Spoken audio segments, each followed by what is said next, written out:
Hello viewers, আসসালামু আলাইকুম। আজ আমরা যে নতুন ব্লগটি নিয়ে হাজির হয়েছি সেটি হচ্ছে সিলেট নগরী থেকে।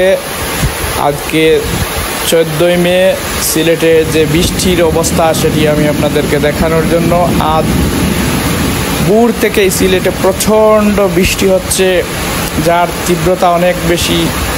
আকাশ গর্জন, খুব বেশি আকাশে গর্জন দিচ্ছে, বিদ্যুৎ চমকাচ্ছে, তার সাথে সাথে জোড়ো হাওয়া বয়ে যাচ্ছে। দেখতে পাচ্ছেন কী পরিমাণ বৃষ্টির তীব্রতা, কত মিলিমিটার বেগে বৃষ্টিপাত হচ্ছে তা বলা যাচ্ছে না। কিন্তু এই বৃষ্টিপাতে সিলেটের রাস্তাঘাটে কিন্তু হাঁটু পানি হয়ে গেছিল।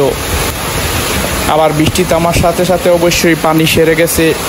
এই অবস্থা বৈশাখের শেষ প্রান্তে এসে শেষ মুহূর্তে যে পরিমাণ বৈশাখী ঝড় এবং বৃষ্টিপাত হচ্ছে তা বলার বাইরে।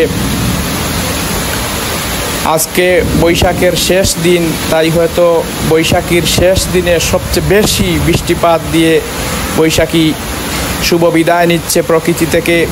সিলেটে অন্যান্য জেলার তুলনায় বৃষ্টিপাত সবচেয়ে বেশি হয়ে থাকে, আর এবছর বৃষ্টিপাতের সংখ্যাও শেষ দিকে এসে বেড়ে গেছে। প্রথমে সারা বছর যদিও খরা ছিল, কিন্তু এই বৈশাখ ঢোকার সাথে সাথে বৃষ্টিপাতের মাত্রা বাড়তে থাকে। আর বৃষ্টির যে তীব্রতা সেটি না দেখলে আসলে বোঝা যাবে না। প্রচণ্ড বৃষ্টিপাত, হাঁটু পানি হয়ে যায় সিলেটের রাস্তাঘাট ঘাটে। আমরা যখন এই ব্লগটি করছি তখন বৃষ্টির পরিমাণ এত বেশি ছিল যে বাইরে দাঁড়িয়ে ভিডিও করা যাচ্ছিল না, এই অবস্থা তৈরি হয়েছিল। আপনারা দেখতে পাচ্ছেন বৃষ্টির যে তীব্রতা সেটি আমি আপনাদেরকে দেখাচ্ছি। সিলেটে প্রচুর পরিমাণে বৃষ্টিপাত হচ্ছে। জানি না এবার বন্যা আসবে কি না। সিলেটে কিন্তু প্রতি বছর কম বেশি বন্যা হয়ে থাকে। বিগত 2022 সালের বন্যা স্মরণকালের সবচেয়ে বড় বন্যা ছিল এবং সিলেটের মানুষ সবচেয়ে বেশি ক্ষতিগ্রস্ত হয়েছিল। আমরা যখন এই ভিডিওটি ধারণ করছি সিলেট সিটি কর্পোরেশনের 32 নম্বর ওয়ার্ড থেকে, আপনারা দেখতে পাচ্ছেন প্রকৃতির অবস্থা। সবুজ গাছগাছালি কিন্তু বৃষ্টিতে লণ্ডভণ্ড হয়ে গেছে। বাবুই পাখির বাসা সুপারি গাছে বৃষ্টিতে দুল খাচ্ছে, পাখিরা কিচির মিচির করছে। বৃষ্টি উপেক্ষা করে পাখিরা এখানে তাদের বাসায় বসে আছে।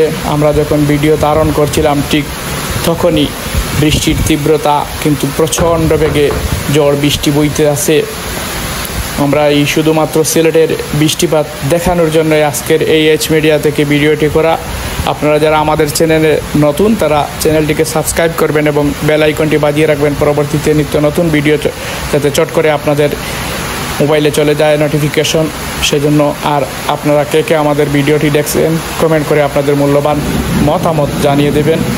সবাইকে অসংখ্য ধন্যবাদ আমাদের এইচ মিডিয়ার সাথে থাকার জন্য। আমরা প্রতিদিন ডেইলি ব্লগ এই এইচ মিডিয়া থেকে করে থাকি। আপনাদের সবাইকে ধন্যবাদ জানিয়ে আবার আমরা এই ভিডিওটি শেষ করছি।